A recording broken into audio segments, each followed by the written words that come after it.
നമസ്കാരം. കണ്ണൂർ ജില്ലയിലെ പേരാവൂരിനടുത്ത് മാലൂരിൽ ചെള്ളുപനി ബാധിച്ച് ഒരാൾ മരണപ്പെട്ട വാർത്ത കഴിഞ്ഞ ദിവസമാണ് പുറത്തു വന്നത്. സംസ്ഥാനത്തിന്റെ പല ഭാഗങ്ങളിൽ നിന്നും ഇപ്പോൾ ചെള്ളുപനി രോഗബാധ കൂടുതലായി റിപ്പോർട്ട് ചെയ്യപ്പെട്ടുകൊണ്ടിരിക്കുകയാണ്. തിരുവനന്തപുരം, വയനാട്, കോഴിക്കോട്, കണ്ണൂർ ജില്ലകളിൽ നിന്നാണ് കൂടുതൽ ചെള്ളുപനി കേസുകൾ റിപ്പോർട്ട് ചെയ്യുന്നത്. കേരളത്തിന്റെ ആരോഗ്യ മേഖലയിൽ പിടിമുറുക്കുന്ന പുതിയ പകർച്ചവ്യാധികളുടെ പട്ടികയിൽ ചെള്ളുപനി മുൻപന്തിയിലാണെന്നതാണ് ഇപ്പോൾ ഭീഷണി ഉയർത്തുന്നത്. 2002 തിരുവനന്തപുരം ജില്ലയിലാണ് കേരളത്തിൽ ആദ്യമായി ചെള്ളുപനി റിപ്പോർട്ട് ചെയ്യപ്പെട്ടത്.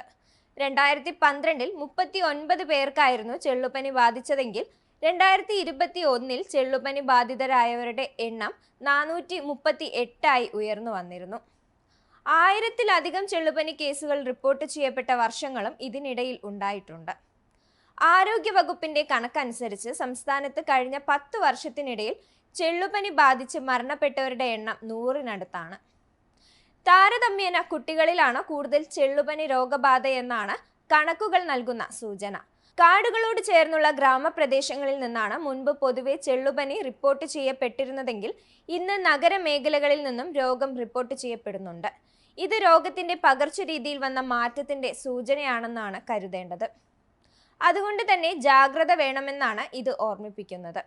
1930 ജപ്പാനിലാണ് ചെള്ളുപനി രോഗകാരിയായ ബാക്ടീരിയകളെ ആദ്യമായി തിരിച്ചറിഞ്ഞത്. രണ്ടാം ലോക മഹായുദ്ധത്തിനു ശേഷം ജപ്പാനിൽ നിന്ന് അമേരിക്കൻ സൈനികർക്ക് പെട്ടെന്ന് ആരോഗ്യ വെല്ലുവിളി ഉയർത്തിയ രോഗം കൂടിയായിരുന്നു ഈ ചെള്ളുപനി. മൃഗങ്ങളിൽ നിന്നും മനുഷ്യരിലേക്ക് പകരുന്ന ജന്തുജന്യ രോഗങ്ങളുടെ വിഭാഗത്തിൽപ്പെട്ട പകർച്ചവ്യാധിയാണ് ചെള്ളുപനി അഥവാ സ്ക്രബ് ടൈഫസ് എന്ന് പറയുന്നത്. രോഗം അറിയപ്പെടുന്നത് ചെള്ളുപനി എന്ന പേരിലാണെങ്കിലും രോഗകാരണമായ ബാക്ടീരിയ അണുക്കളെ നേരിട്ട് മൃഗങ്ങളിലേക്കും മനുഷ്യരിലേക്കും മൃഗങ്ങളിൽ നിന്ന് മനുഷ്യരിലേക്കുമെല്ലാം പടർത്തുന്നത് ചെറുപ്രാണികൾ അല്ലെങ്കിൽ സൂക്ഷ്മ പ്രാണികളാണ്. എലി, പെരിച്ചായി, അണ്ണാൻ തുടങ്ങി കരണ്ടു തിന്നുന്ന ജീവികളുടെ ശരീരത്തിലും പുല്ലിലുമെല്ലാമാണ് പൊതുവെ ഇത് കാണപ്പെടുന്നത്. അണുവാഹകരായ മൈറ്റകളുടെ കടിയേൽക്കുമ്പോൾ എലിവർഗത്തിൽപ്പെട്ട ജീവികളിൽ ബാക്ടീരിയകൾ എത്തുകയും പെരുകുകയും ചെയ്യും. മഴക്കാലത്ത് നനവുള്ള സാഹചര്യത്തിലാണ് ഇത് കൂടുതലും പടരാനുള്ള സാധ്യത. ഇന്നും തെക്ക് കിഴക്കൻ ഏഷ്യൻ രാഷ്ട്രങ്ങളിലാണ് ചെള്ളുപനി കൂടുതലായി കണ്ടുവരുന്നത്. ഇന്ത്യയിൽ പശ്ചിമ ബംഗാൾ, അസം തുടങ്ങിയ സംസ്ഥാനങ്ങളിൽ നിന്നാണ് കൂടുതൽ ചെള്ളുപനി കേസുകൾ റിപ്പോർട്ട് ചെയ്തിട്ടുള്ളത്. ഓസ്ട്രേലിയൻ ബാക്ടീരിയോളജിസ്റ്റ് ആയിരുന്ന ഡോറ മേരി ലഷ് മരണപ്പെട്ടത് ചെള്ളുപനി രോഗത്തിന് വാക്സിൻ വികസിപ്പിക്കാൻ ശ്രമിക്കുന്നതിനിടെയായിരുന്നു. മൈറ്റുകളുടെ കടിയേറ്റാൽ 2 ആഴ്ചകൾക്കുള്ളിൽ രോഗലക്ഷണങ്ങൾ കണ്ടു തുടങ്ങും.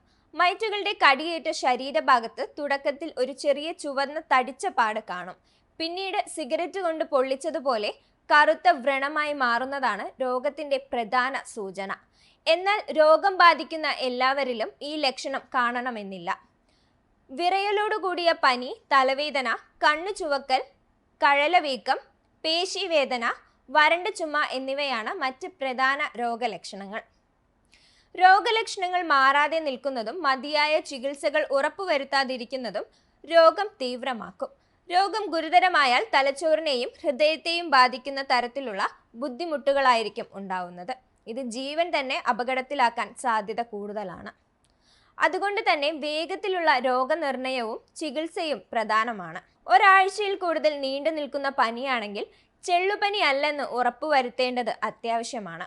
കർഷകർ, കാടുമായി ചേർന്ന പ്രദേശങ്ങളിൽ ജീവിക്കുന്നവർ എന്നിവരിലായിരുന്നു മുമ്പ് ചെള്ളുപനി പൊതുവെ കണ്ടിരുന്നതെങ്കിൽ കാടുമായി ഒരു ബന്ധവുമില്ലാത്ത നഗരമേഖലകളിൽ ജീവിക്കുന്നവരിലും ചെള്ളുപനി ഇപ്പോൾ കാണുന്നുണ്ട്.